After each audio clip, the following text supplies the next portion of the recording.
டேய் பார்வதி அம்மா பேசுகிற தாய் இந்தியா நாடு தமிழ்நாடு செக் போஸ்ட் எல்லாமே அடைச்சிடுவார்ப்பா.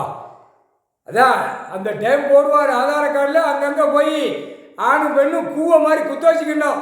பிறகு நான் இங்கே வீசி கிடந்தேன் அங்கே வீசி கிடந்தா நடக்காது. புரியுதா? அதான் கணக்கு போட்டார். கணக்கு இப்போ எடுப்பார், எல்லா கணக்கும் எடுப்பார். ஆதார கார்டு முதல் கணக்கு அந்தந்த சிட்டியில் எத்தனை பத்திரம் பதிவு இருக்குது கணக்கு எல்லாம் நீதிபதி ஜட்ஜி கையில் போயிடும். முக்கால் சத்தியம் நீதி அரசர் போட்டார்.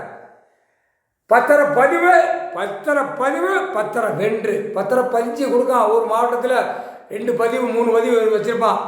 வெளியில் வென்று ஈ மாதிரி குத்த வச்சு உட்கார்ந்துருப்பான். அந்த ஆதாரம் அவனுடைய ஆதாரத்தில் உள்ள இருக்கிற கணக்கில் எல்லாம் அனைத்து வீடு எல்லாமே உள்ளே வந்துடும்.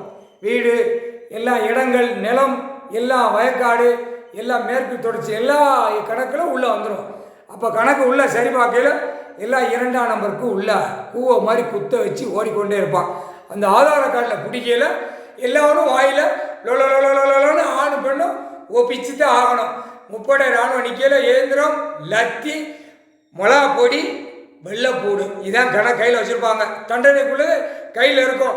அங்கங்கே தேய்ச்ச உடனே அடித்த உடனே ஏழை எளிய மக்கள் வேலை பார்த்து அன்றாட பொழப்பு விவசாயம் பண்ணி சாப்பிட்டு கிடப்பான்ல ஆணும் பெண்ணும்.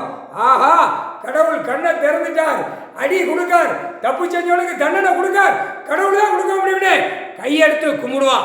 அதுக்கப்புறம் போற்றார் நீதிபதி ஜட்ஜை ஆணும் பெண்ணும் கையெடுத்து கும்பிடுவான். அப்போத்தான் நீதிபதியவே ஜட்ஜவே வாயிட்டு பேசுவான். ஐயா கடவுள் மாதிரி உட்கார்ந்து நீதி கொடுக்க முடியல.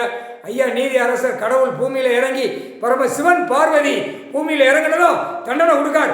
ரைட், கடவுள் வந்தார். நம்ம இன்னும் நோய் நொடி இல்லாமல் உழைச்சி விவசாயம் பண்ணி சாப்பிடுவோம். கடவுளே அந்த 100%ல் 2% கேள்வி கேட்பான். ஐயா கும்பிடுவான், விவசாயம் பண்ணுவான், சாப்பிடுவான். மித்த 98 உள்ள மாட்டி அடி வாங்கி போகும். ஆணும் பெண்ணும் முக்கால் சத்தியா